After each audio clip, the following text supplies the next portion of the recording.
Have you ever had that really specific, slightly uncanny feeling when you turn on the radio, or maybe you're just mindlessly scrolling through a new releases playlist, and you get hit with this wave of deja vu? It's that sensation where you swear you've never heard this specific song before. It's brand new, but at the same time, you feel like you've already heard it 1,000 times. It's the pop song paradox. Yes. It feels fresh, but it's completely familiar. It's safe, it's catchy, it hooks you, but it doesn't, it never actually surprises you. Exactly. It's haunting in a way. Or, okay, think about those personalized ads.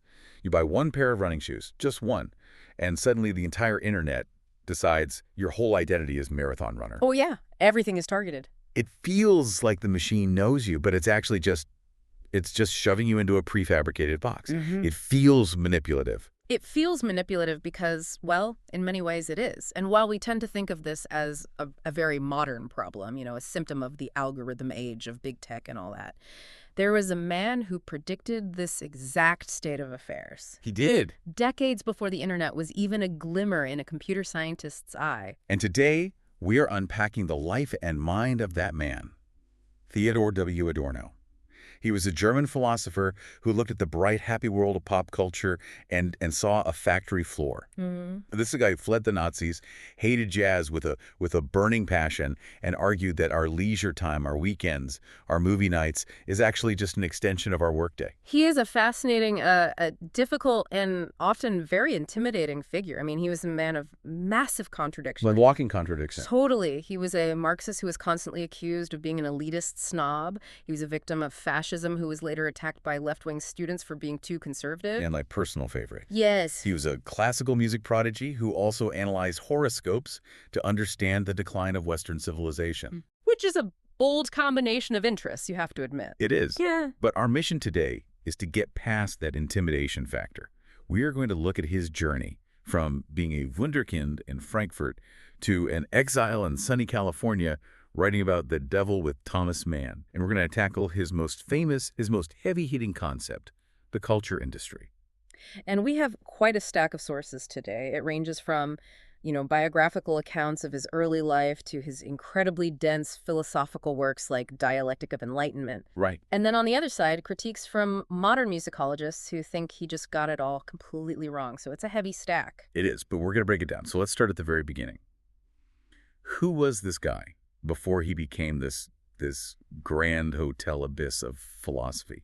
Can you paint the picture for us? Yeah, to really understand Adorno, you have to visualize his environment. If you could, look into his childhood room, you'd see a messy desk, just towering stacks of sheet music, thick philosophy books, and this looming shadow of the early 20th century in Germany. He was born in 1903 in Frankfurt.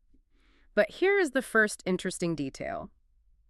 His name wasn't originally Adorno. He was born Theodor Ludwig Wiesengrund. Wiesengrund, that sounds significantly more German and very different from the name we all know him by. Where did the change come from? Well, it reflects the duality of his background, which is absolutely crucial to understanding his worldview. His father, Oskar Wiesengrund, was a wealthy wine merchant and an assimilated Jew who had converted to Protestantism. Okay. His mother, Maria Clevelia Adorno della Piana, was a Catholic from Corsica and a professional singer. So he had the business side and the artistic side right there in his genetics. Yeah. A wine merchant father and a singing mother. Very much so. And the artistic side was absolutely dominant in his childhood. He actually dropped Wiesengrund and took his mother's surname, Adorno, later in life, specifically when he became a naturalized U.S. citizen. Oh. It was partly a move to, distance himself from a German identity that had so violently rejected him, but also an embrace of that maternal artistic lineage. I mean, growing up, he wasn't just hearing music, he was breathing it. Right. His mother had performed at the imperial court in Vienna, and her sister, his Aunt Agathe, lived with them. She was also a brilliant pianist and singer. It sounds like a house where you just couldn't walk into a room without tripping over a piano sonata or interrupting an aria. It was exactly that. And Adorno wasn't just a passive listener. This is so important. He was a prodigy. By the age of 12, he wasn't just playing chopsticks. He was playing Beethoven on the piano with really serious proficiency. Wow. So when we talk about him later analyzing music, you have to remember he isn't just the theorist looking at it from the outside. He knows how the sausage is made because he can make it himself. That's a great point. He has the practical skill. He does. But of course, the books were there too. I mean, by the time he graduated top of his class from the gymnasium, he was already reading incredibly dense philosophy works by people like Georgi Lukács and Ernst Bloch. I think back to my high school years, and hmm I barely survived reading The Great Gatsby. This kid is reading Marxist theory and Hegelian dialectics before he can even vote. It speaks to the sheer intensity of his intellectual upbringing. He didn't have a normal childhood in the sense of, playing soccer in the street. His playground was the intellect, and he had a guide. He struck up this very important friendship with a man named Siegfried Kracauer. Krakow, okay. Kracauer was a literary editor and significantly older, but they would spend their Saturday afternoons together reading Immanuel Kant's Critique of Pure Reason. Saturday afternoon reading Kant. That is a very specific definition of fun. It is. But I'm guessing they weren't just reading it to pass a test. No, and this is the key. This really sets the stage for everything Adorno does later. Adorno said that under Kracauer's guidance, they didn't read Kant like a textbook. They weren't just analyzing epistemology, how we know what we know. Right. They read it as a coded text. They were trying to read the spirit of history through the philosophy. They believed that if you looked hard enough at these dense texts, you could uncover the hidden truth of the historical situation they were living in. That's a fascinating way to look at philosophy. So Yeah. it's like they were detectives. Yeah. Like they were looking for clues about the social structure of the 18th century hidden inside the dry logic of Kant. Precisely. They believe that a philosopher isn't just writing about abstract ideas, they are unconsciously writing down all the tensions and contradictions of their own society. No. And that method, looking for the social truth hidden inside a piece of art or a philosophical text, that became Adorno's signature move. He would later do the exact same thing with a pop song. He'd listen to it and say, I'm not listening to the melody, I'm listening to the economic structure that produced it. But before he fully committed to being a philosopher, he had to chase his first love, which was music. So in 1925, he moves to Vienna. And Vienna in the 20s, that must have been the center of the universe for a serious musician. It was the center of the avant-garde universe, for sure. Adorno went there to study composition with Alban Berg. Now, Berg was a disciple of Arnold Schoenberg, and together they were the core of what was called the Second Viennese School. Okay, we need to pause on Schoenberg and the Second Viennese School because this comes up constantly in Adorno's work. What was their deal? Why were they so controversial?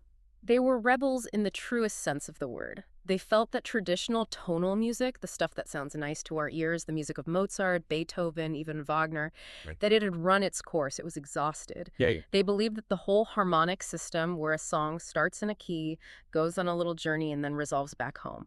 They thought that was a lie. They felt it was a kind of fake comfort. So they developed the 12-tone technique, or atonality. For the listener who isn't a music theory buff, how would you describe the sound of atonality? What does it feel like to listen to? It sounds dissonant, it's jarring, it's anxious. It deliberately refuses to give the listener an easy, comforting melody. There is no home key to return to. It's meant to capture the feeling of being lost, of being unmoored. And Adorno, he liked this. He didn't just like it, he morally supported it. He called Alban Berg his master and teacher. For Adorno, this kind of music was honest. It reflected the fractured, chaotic, anxious reality of the modern world. He started writing these essays just trashing stabilized music composers like Richard Strauss, who were still writing this pretty romantic stuff. So for him, pretty music was dishonest music. Exactly. He thought that kind of music was deceptive. It was trying to tell people the world was beautiful and orderly when, in fact, it was falling apart at the seams. That's a recurring theme with him, isn't it? The morality of aesthetics. If the art is too pretty, it's probably lying to you. So he's in Vienna, he's hanging out the radicals, writing it tonal music. When does the shift happen? When does he realize he's more of a philosopher than a composer? Well, it was a gradual realization. He saw that his true talent really lay in analyzing the music rather than creating it. He wrote to Berg at one point, admitting that he felt his future was, in theory, he was a good composer, but he was a brilliant thinker. But there was an event that forced his hand. A massive one. The real turning point, the thing that shattered his world and forced him to change his entire trajectory, was the rise of Nazism. Right. 1933, Hitler seizes power. And Adorno's world collapsed almost overnight. You have to remember, he was an intellectual, he was associated with Marxist thought, and he was of Jewish descent. He was the trifecta of what the Nazis hated. A prime target. Absolutely. His right to teach was revoked. His house in Frankfurt was searched by the police. And then came the rejection letter from the Reich Chamber of Literature. I read about this in the sources. The wording is absolutely chilling. It's bureaucratic cruelty at its finest. They denied him membership because he was non-Aryan. And the letter explicitly stated that because of his background, he was unable to feel and appreciate an obligation to the German nation. Imagine being told that.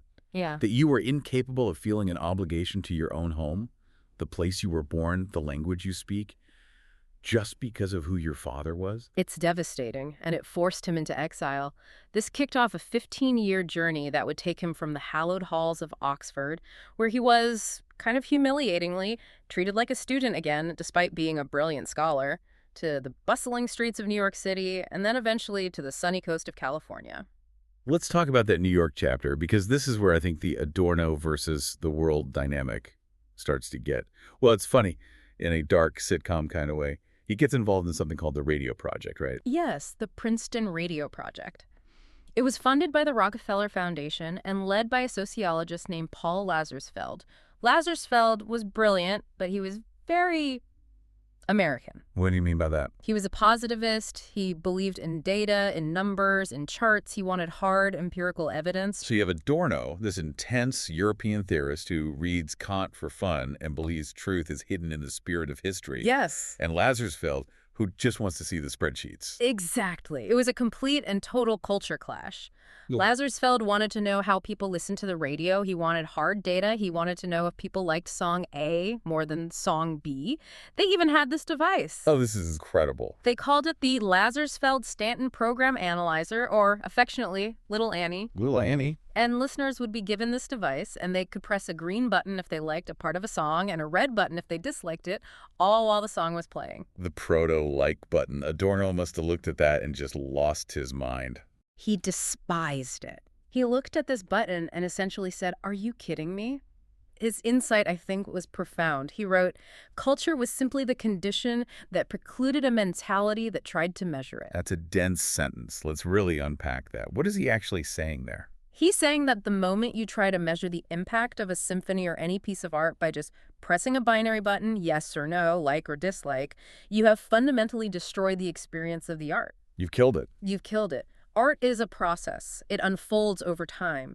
If you are reducing Beethoven to a series of thumbs up or thumbs down moments in real time, you aren't listening to Beethoven anymore. You're just consuming noise. He argued that the meaning of a symphony heard while you're walking around or lying in bed or sitting in a concert hall is fundamentally different. Context is everything. So he's saying you can't treat music like a data point. It's not a flavor of ice cream you can just say you like or dislike. Precisely.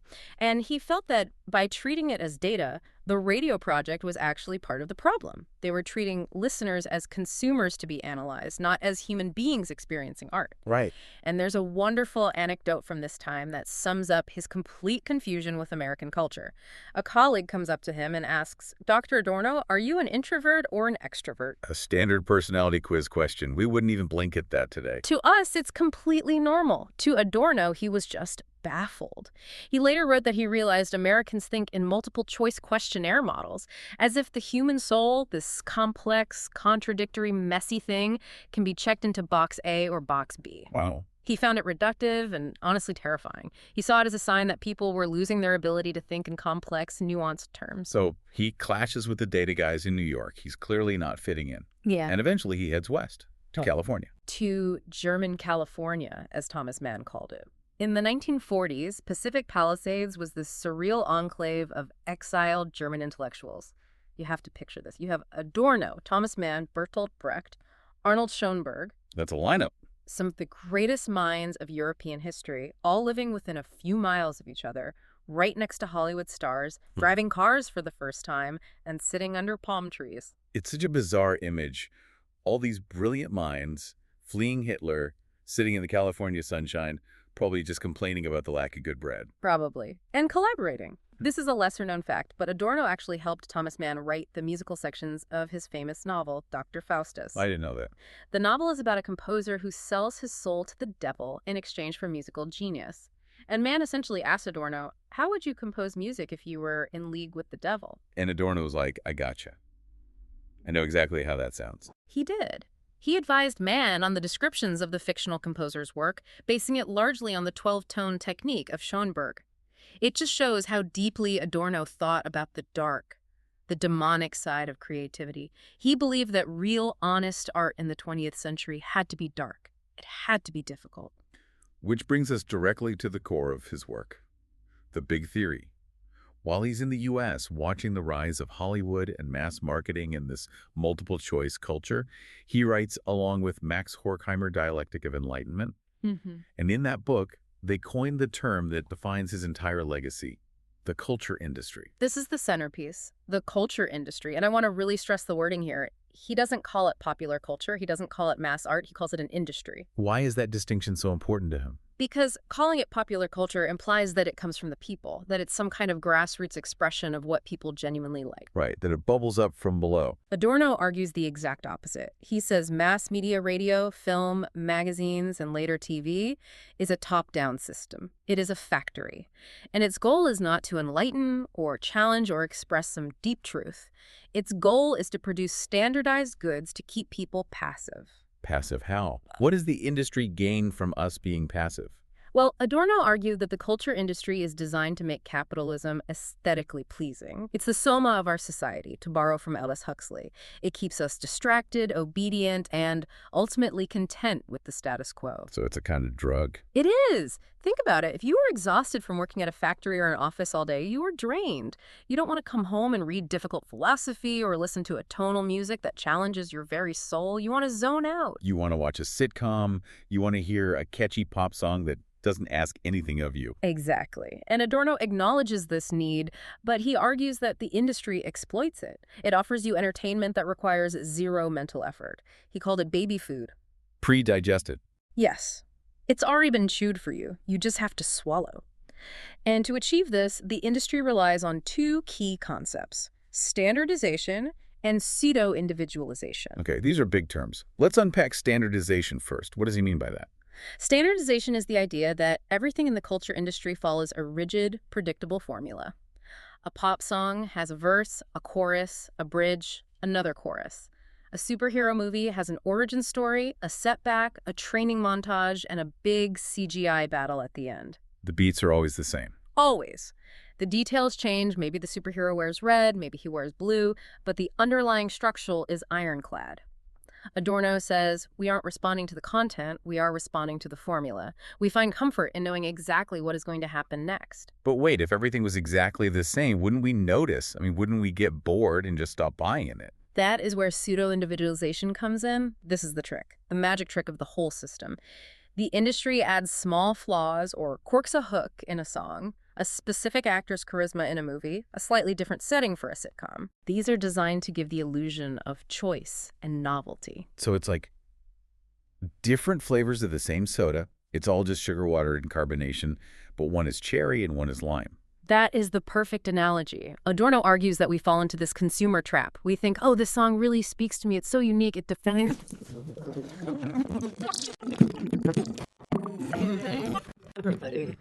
The industry has just tweaked the packaging to make you feel like an individual. He calls it the halo of the free choice. You feel free because you can choose between brand A and brand B, but you aren't free to choose something outside the system. That is devastatingly cynical.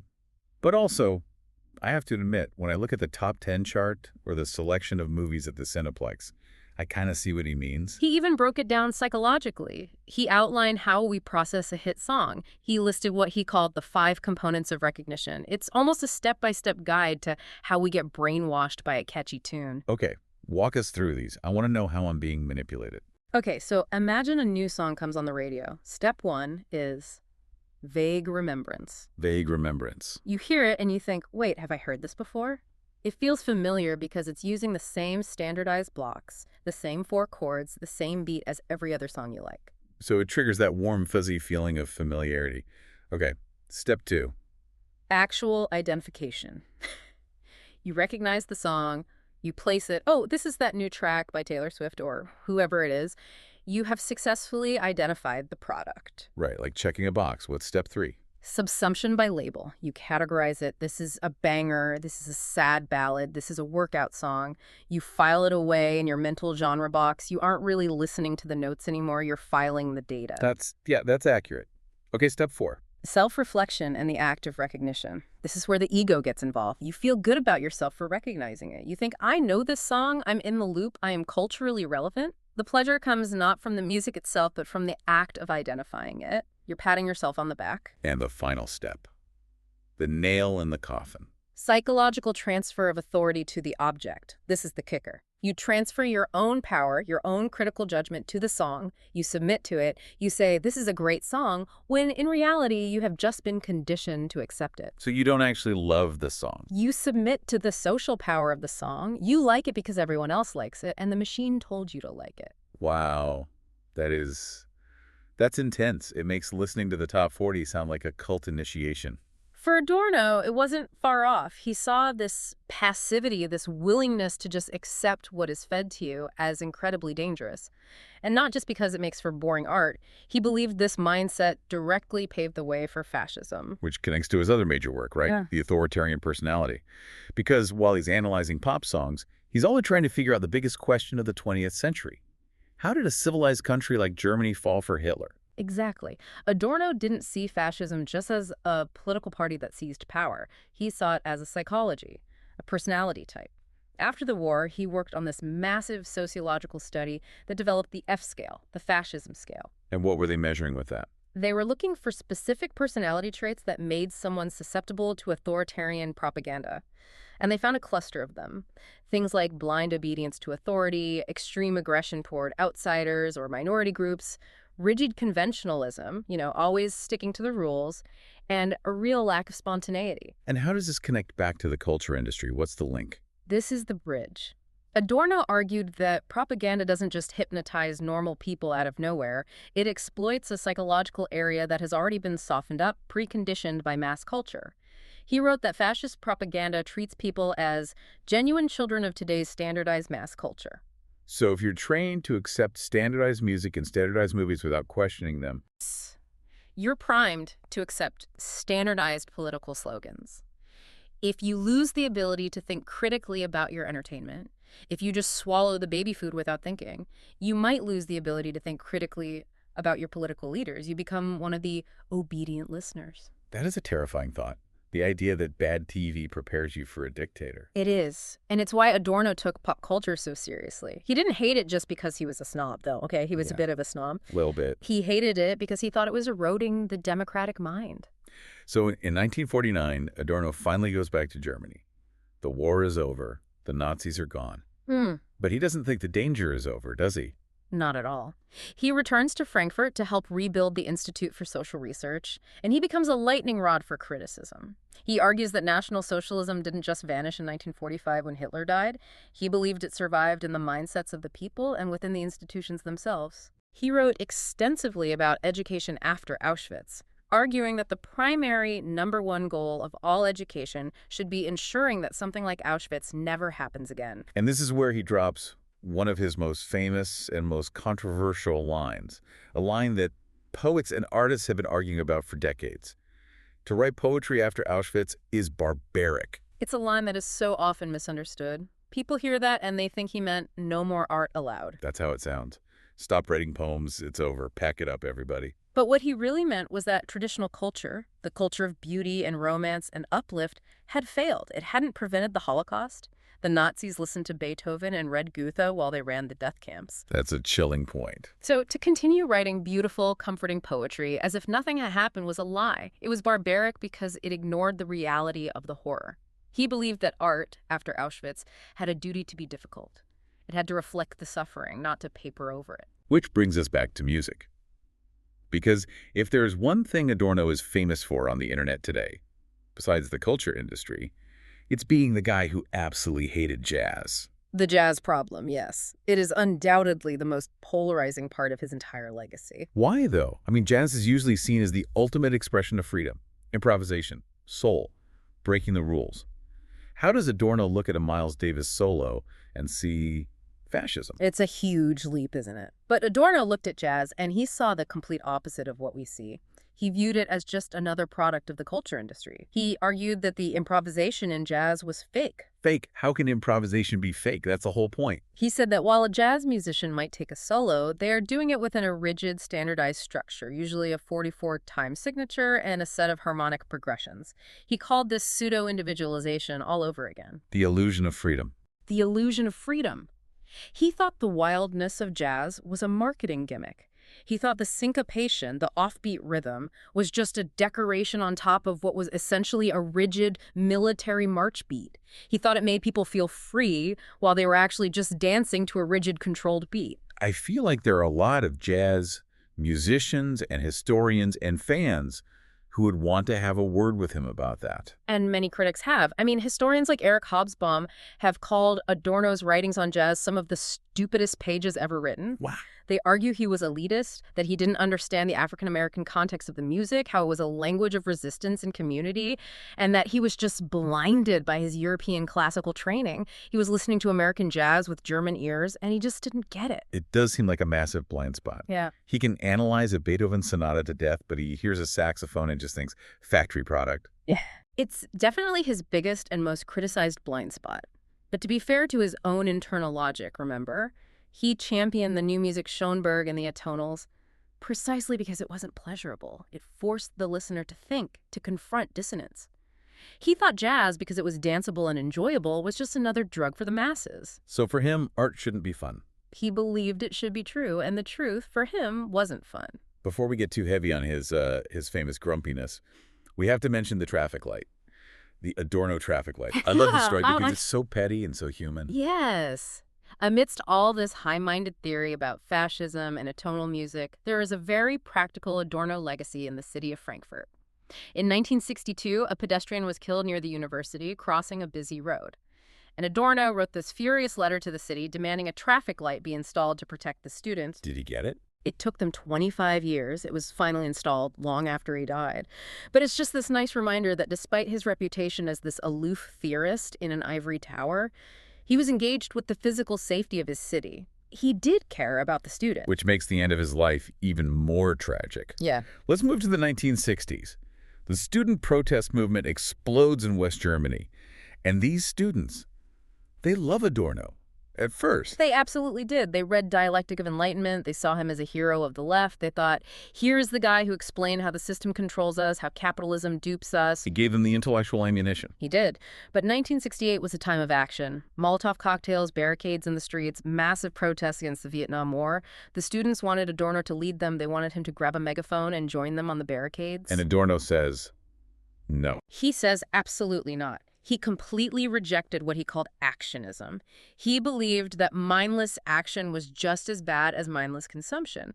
He famously wrote to Herbert Marcuse, another Frankfurt School thinker who did support the students, that building barricades was ridiculous against those who administer the bomb. So what was his solution? Just think harder.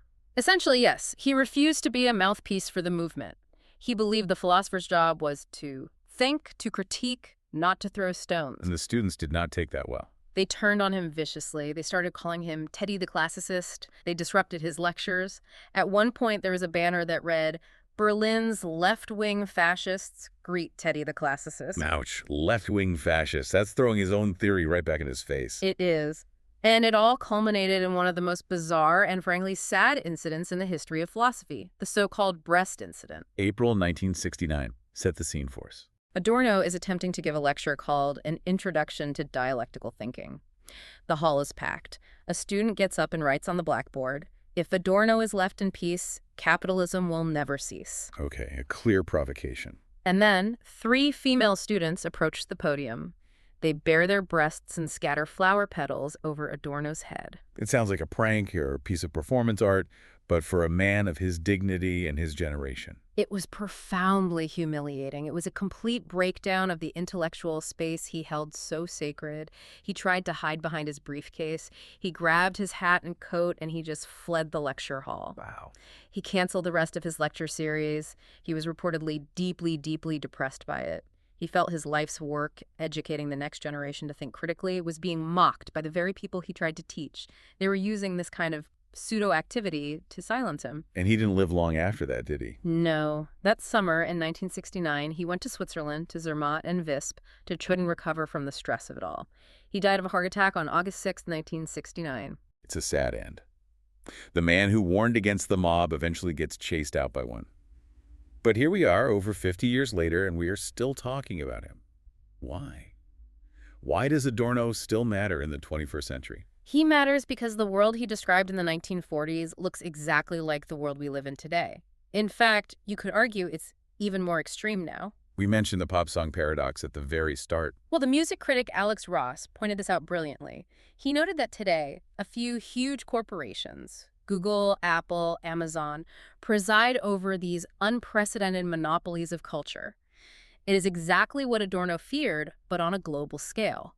The algorithm is the ultimate machine of pseudo-individualization. We think we're choosing what to watch on Netflix or what to listen to on Spotify, but the menu is curated by a machine that's designed to keep us watching, to keep us listening. Exactly. It's always the same, as he called it. The algorithm feeds you what you already like. It removes the negativity, the challenge, the difficulty from your cultural life. So what's the takeaway? Did he leave us with a tool to fight it? He did. His concept of negative dialectics. Okay, what is that in a nutshell? How do we use it? It's the idea that we must always question the system. We must never get comfortable with simple answers. We have to resist what he called identity thinking. That's the urge to fit everything into neat little boxes. The introvert-extrovert thing. Exactly. Yeah. We have to embrace the non-identical, the things that don't fit, the things that are difficult. We have to actively seek out and value the things that don't compute. So his message to us today would be, stop pressing the like button. Stop pressing the like button, turn off the autoplay, and listen to something that challenges you. Go see a movie that makes you uncomfortable. Because comfort, for Adorno, is just another form of control. If you are comfortable, you probably aren't thinking. That's a provocative thought to leave our listeners with. In an era of infinite streaming content and these targeted feeds, have we all become the obedient listeners that Adorno warned us about? Or is there still a way to find that serious art that disrupts the machine? That's the question, isn't it? It is. That's it for this deep dive into the Grand Hotel abyss. We hope you feel a little more enlightened, or at least a little more critically aware of your own entertainment. Keep questioning. See you next time.